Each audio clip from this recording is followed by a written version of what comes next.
AI మన job తీసేస్తుందా? లేదా మన సాలరీ డబుల్ చేస్తుందా? నిజమేంటి? హైప్ ఏంటి? ఇవాళ డీకోడ్ ఐఆర్ఎల్‌లో క్లియర్‌గా చెప్తా.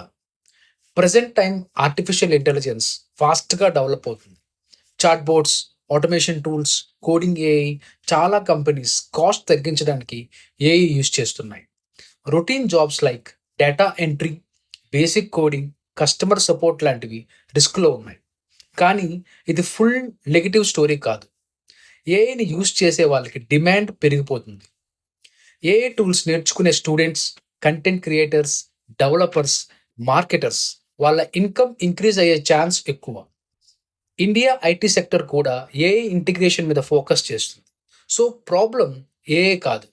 అప్‌డేట్ కాకపోవడం ప్రాబ్లమ్. స్కిల్ అప్‌గ్రేడ్ చేసిన వాడు సర్వైవ్ అవుతాడు. అప్‌గ్రేడ్ చేసుకోకపోతే రీప్లేస్ అవుతాడు. మీరు ఏఐని ఫియర్ అవుతున్నారా? లేదా యూజ్ చేసి గ్రో అవుతున్నారా? కామెంట్‌లో చెప్పండి.